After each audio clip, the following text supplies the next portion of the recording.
Welcome student. आज की class में आप सबका स्वागत है। आज हम नए साझेदार के प्रवेश पर आधारित क्रियात्मक प्रश्न हल करेंगे, जिसमें हम सीखेंगे एक नया साझेदार का प्रवेश होता है और वो पूंजी और ख्याति के लिए नगद राशि लेकर आता है। तब ऐसी स्थिति में पुराने फर्म में जो चिट्ठा दिया हुआ होता है उसमें से कुछ संपत्ति और दायित्वों का पुनर्मूल्यांकन करने पर उसमें कमी और वृद्धि होती है। उसका लेखा किस प्रकार किया जाता है, पुराने ख्याति का उपचार किस प्रकार किया जाता है, ये आज के प्रश्न में हम देखेंगे। प्रश्न है, मालती और ऋतु एक फर्म में साझेदार हैं जो क्रमशः 3:1 के अनुपात में लाभ हानि का विभाजन करते हैं। 31 मार्च 2000 को उनका चिट्ठा निम्न है। चिट्ठा दिया हुआ है 31 मार्च 2000 को।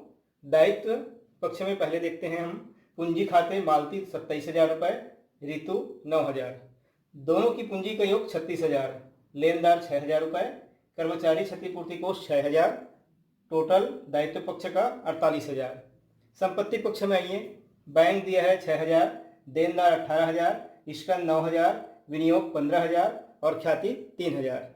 संपत्ति पक्ष का योग भी 48,000। उन्होंने शुभांशी को निम्न शर्त पर साझेदार बनाया। पहला, शुभांशी अपने लाभ के 2/5 भाग के लिए 18,000 रुपये पूंजी और 6,000 रुपये ख्याति के देगी। विनियोग का बाजार मूल्य 13,500 रुपये है तथा कर्मचारी क्षतिपूर्ति कोष 3,000 रुपये निश्चित किया गया। नई फर्म में ख्याति को नहीं रखा जाएगा। हमको बनाना है पुनर्मूल्यांकन खाता, साझेदारों का पूंजी खाता और नई फर्म का चिट्ठा। तो समायोजन में हम देखते हैं विनियोग का बाजार मूल्य 13,500 रुपये। अभी चिट्ठा में विनियोग है 15,000, इसको 13,500 रुपये करना है। तो यहाँ पर संपत्ति के मूल्य में कमी आई। इसी प्रकार से कर्मचारी क्षतिपूर्ति कोष 3,000 रुपये निश्चित किया गया। अभी हम चिट्ठा में देखते हैं कर्मचारी क्षतिपूर्ति कोष 6,000 है, उसको 3,000 करना है। तो हम जब पुनर्मूल्यांकन खाते के प्रारूप में आपको बताए हैं कि दायित्वों में कमी मतलब लाभ, तो ये दायित्व देखिए, कर्मचारी क्षतिपूर्ति कोष 6,000 रुपये दायित्व है। अब इसको कम किया जा रहा है 3,000 रुपये का, तो ये लाभ है और पुनर्मूल्यांकन खाता के इसको क्रेडिट पक्ष में ले जाएंगे। आइए इस सवाल को हल करते हैं। सबसे पहले हम नए अनुपात की गणना करेंगे।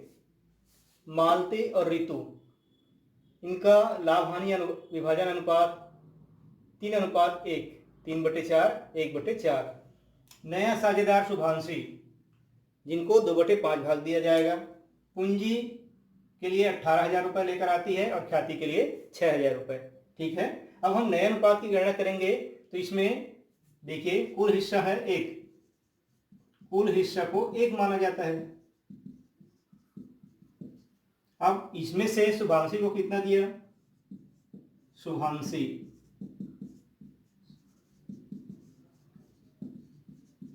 को दिया 2/5। तो शेष भाग कितना बचा?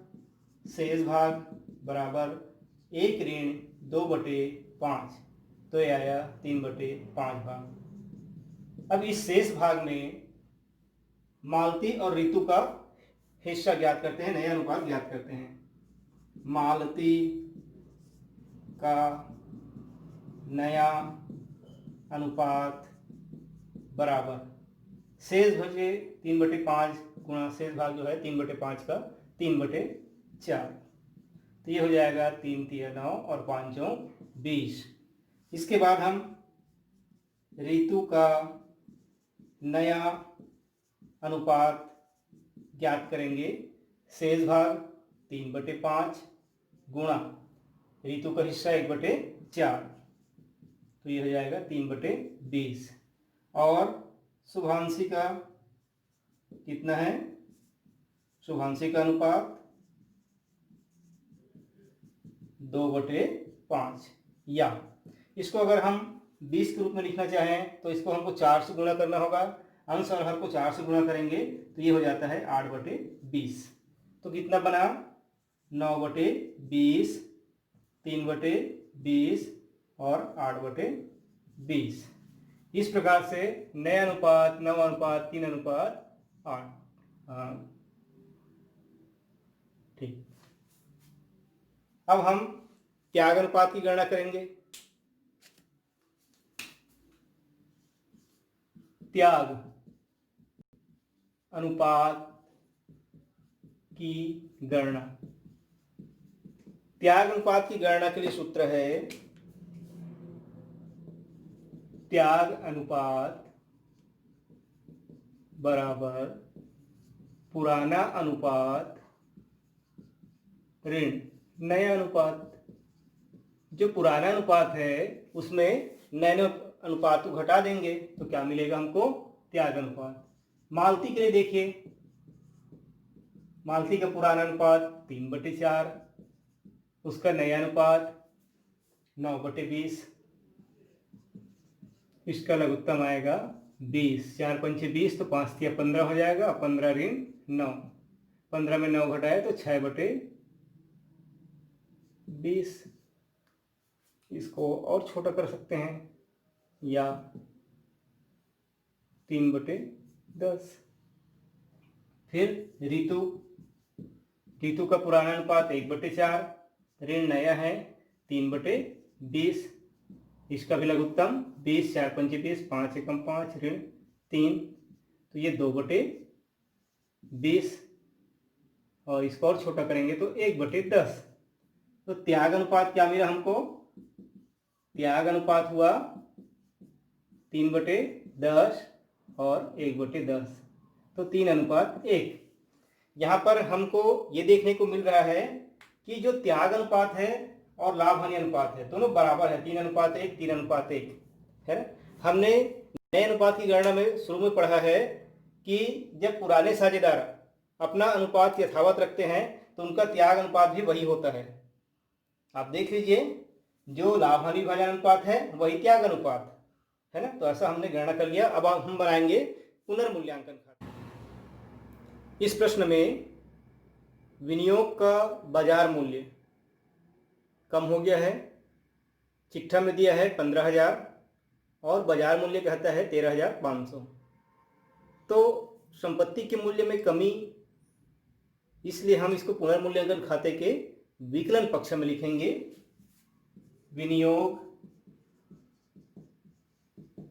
खाता से यहाँ पर 15,000 ऋण 13,500, तो ये आ जाएगा 1,500 रुपए की कमी। इसके बाद हम देखेंगे कर्मचारी क्षतिपूर्ति कोष, जो कि प्रश्न में चिट्ठा में दिया है 6,000, उसको कितना करना है 3,000। तो हमको मालूम है पुनर्मूल्यांकन खाता में संचय में कमी है ना, इसमें प्रश्न में हम देख रहे हैं संचय में कमी हो रही है, तो ये लाभ है, इसको हम समाकलन पक्ष में लिखेंगे। तो इस प्रकार से कर्मचारी क्षतिपूर्ति कोष, अब इसको 3,000 करना है, मतलब 6,000 ऋण 3,000, तो ये 3,000 जो है समाकलन पक्ष में आ जाएगा। बस इस प्रश्न में इतना ही है। अब हम इसका योग करेंगे, योग करेंगे तो देखेंगे कि इस पक्ष का योग ज़्यादा है समाकलन का कि विकलन का। ठीक है, जैसे कि देखने से ही पता चल रहा है कि समाकलन का योग ज़्यादा है,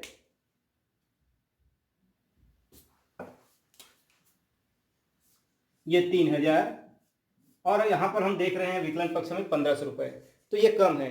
कुल मिलाकर समाकलन शेष आएगा जो कि लाभ, इसको हम यहाँ लिखेंगे विकलन पक्ष में शेष ले गए पूंजी खाता को।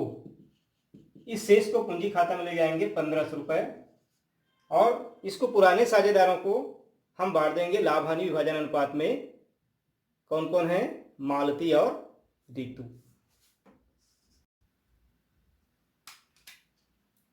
मालती और ऋतु, तो 1,500 का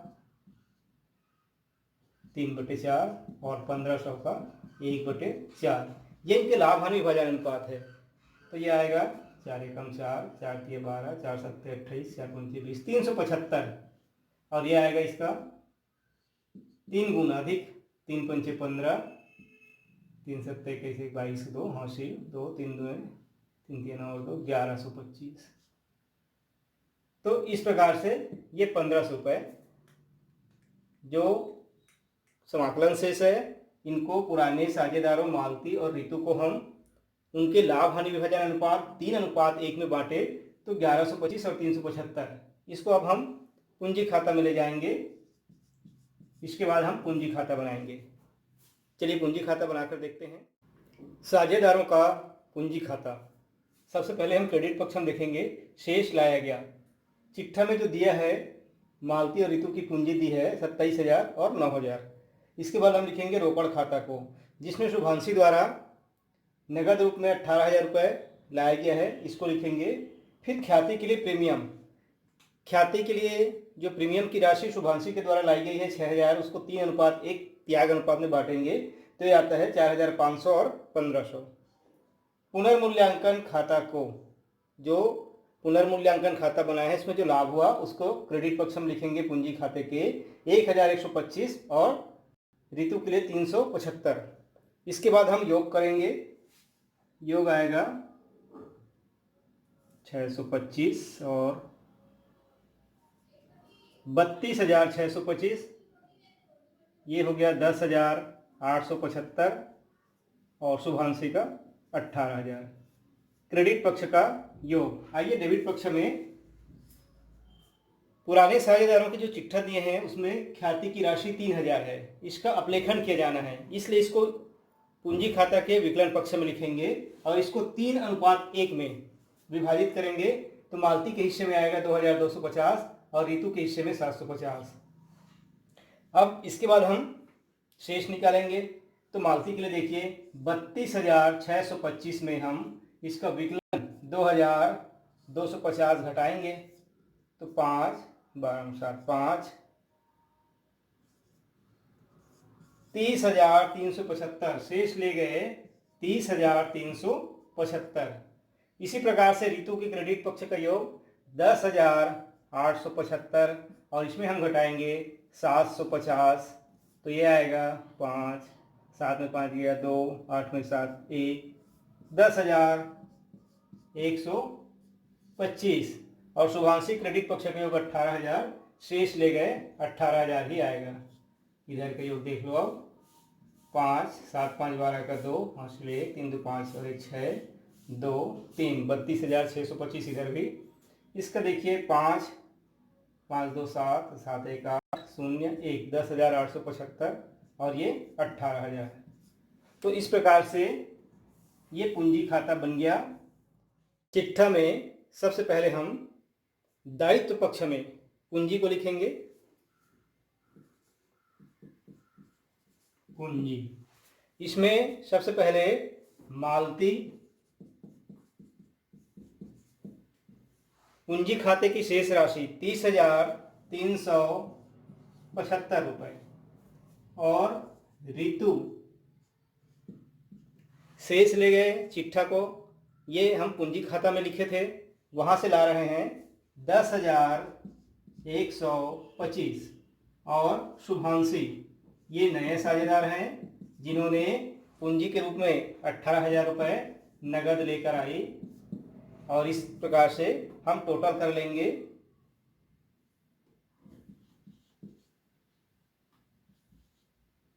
58,500 रुपये।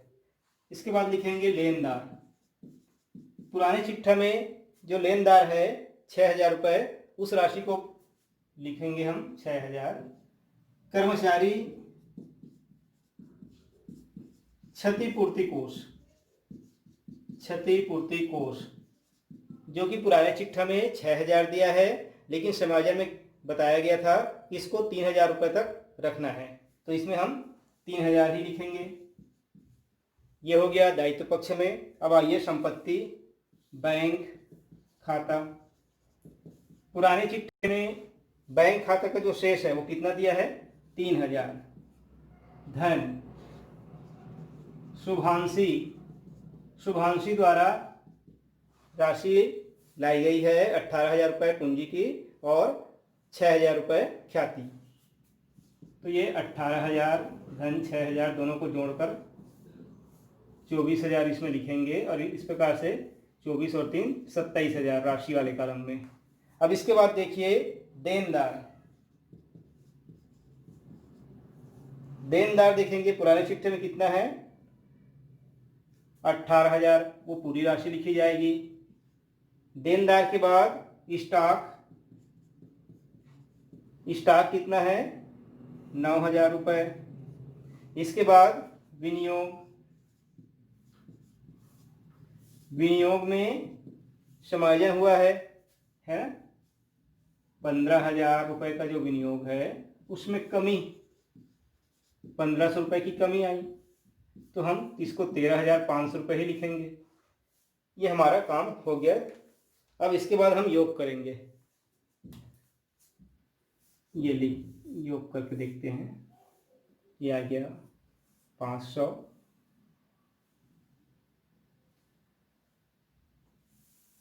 7, 67,500 रुपये। और दायित्व पक्ष में देखते हैं योग करके, 500 रुपये, ये भी 67,500 रुपये। तो ये बन गया चिट्ठा। हमारा प्रश्न का जो हल है वो इस प्रकार से पूरा होता है।